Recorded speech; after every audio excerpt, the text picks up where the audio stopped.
Hi, and thanks for taking the time to check out Prairie View Wealth Partners.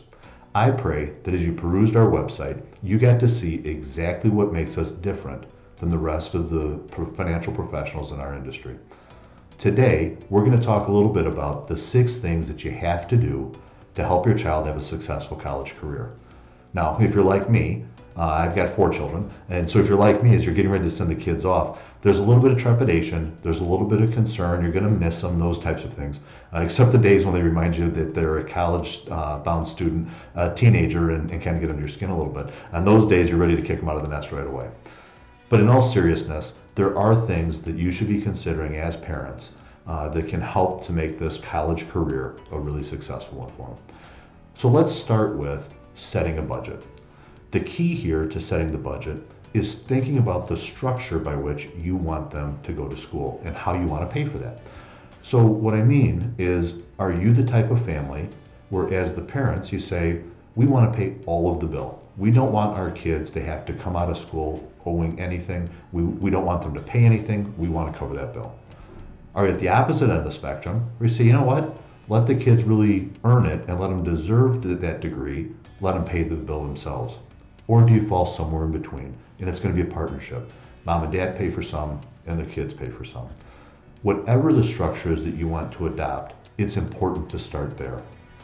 Once there, you can start to determine what is a reasonable amount of money for both you as mom and dad, but also for the student to contribute.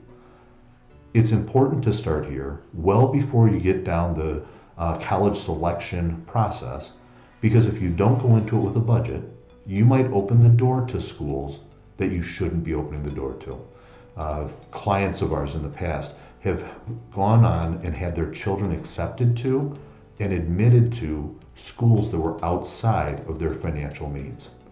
What ends up happening is mom and dad either start sacrificing their retirement, the child ends up strapped in student loan debt, or a combination of the two. That doesn't have to be the case. Start with a realistic budget and then use that budget as you go shopping. Note too though, that when you're looking at schools, the stated expense on the website is very rarely what people spend or what they pay. So one of the things you can do, and I don't know if everybody has it, but I know our office has access to it, it's a way to estimate what that cost is going to be. So before you ever go and start looking at schools, we can estimate and say, here's what total cost of an education is going to be at that institution. So first one is set a realistic budget. Know what that budget looks like and stick to it. Number 2, think about your child taking classes that are going to help lower the overall expense of college. What I mean by that is they can take potentially a standard English class, or they can take an advanced placement English class. Very similar course material. Now the AP class will be more challenging, will be a step above. However, if they do well on the final exam, they can apply that towards college credits when they go off to school potentially. And if that school is one that charges by the credit hour, you could save thousands of dollars through utilizing AP courses. Along with that, the college admissions people will also look at those classes in a better way than a standard class. So it will make them more likely to be admitted. It potentially will help offset some of the expense. And that's something that all you had to do is choose a different class than potentially the standard class. Next, look at volunteering. Now all schools have volunteering requirements, and colleges expect to see some volunteer activity, and all that's good. No matter what type of volunteer work, we would encourage that. However, you might get a little more bang for the time if that child is a leader in that activity rather than just a participant. So if you can put together some sort of volunteering activities where they're showing themselves to be a leader, that is going to go farther in the admissions and the financial aid process than if they're just a participant. Finally, look at your ACT and SAT scores. When I say finally, I mean finally for this section of our conversation around how to get the cost of education within your budget. Look at their ACT and SAT scores. Have them take them frequently, but also consider having them take a preparation class that will help them get a better score. What happens is today we're seeing more and more schools go to ACT or SAT test optional. Now what that means is that they will give your child a consideration for admissions based solely on their academic history at their high school. They don't have to necessarily take a test to get accepted. Some schools may give money based on their education or their academic merit based on their GPA or class rank. However, if they have a good ACT or SAT score, and you can share that with the school, most schools have, I call it a grid.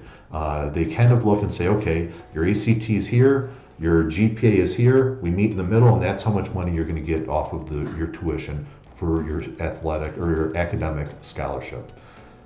Most schools have that. So if you can drive your ACT score up, even if that school is a test optional school, the combination of your ACT plus your GPA will help to give you some more money off of that education.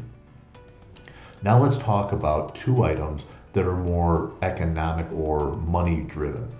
The first one, and this is probably a topic that nobody likes to talk about, we don't like to think about, but think about your child and where they're at when they go off to school. Not only are they entering a new phase, they're not living at home for the first time, potentially they're taking some different classes, they could be even living a couple states away, a very unique time for them. But from a financial perspective, it's also a time when they become an adult.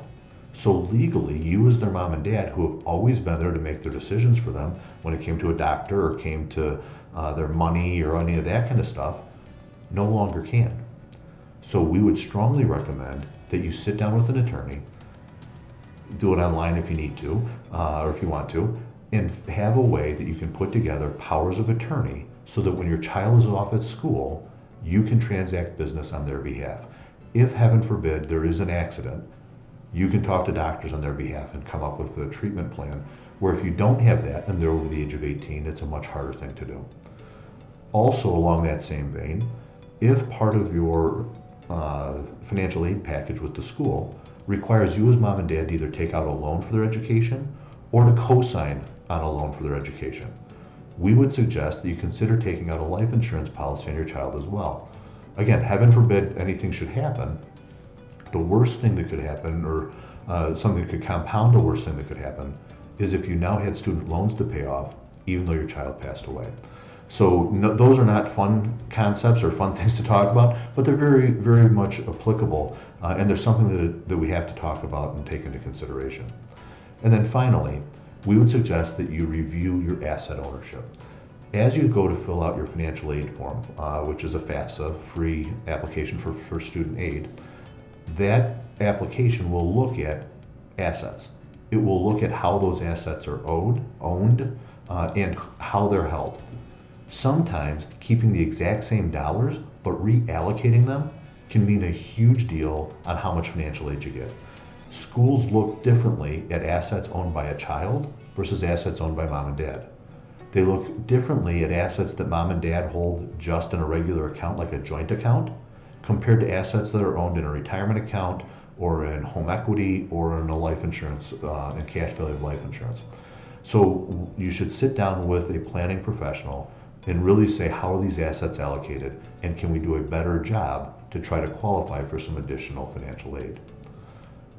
So that's it. Those are the 6 items. Make sure that you are setting an applicable budget, an appropriate budget for college before you ever start looking. Make sure your students picking the right courses, whether they be AP or advanced placement classes. Look for them to be in leadership roles as they volunteer.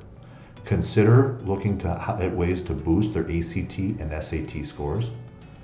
Consider the estate planning piece to having a child who's 18. And finally, consider how your assets are held to try to maximize the amount that you can get through the financial aid process. Again, I thank you for taking a look at Prairie View Wealth Partners. Hopefully you can see today that we care about you and the journey that you're on. We would love to sit down and talk more with you. If you have questions and would like to follow up, please email us at info@pv-wp.com or give us a call, 708-326-4750. We look forward to the next time we get to talk, and I hope you're well until then.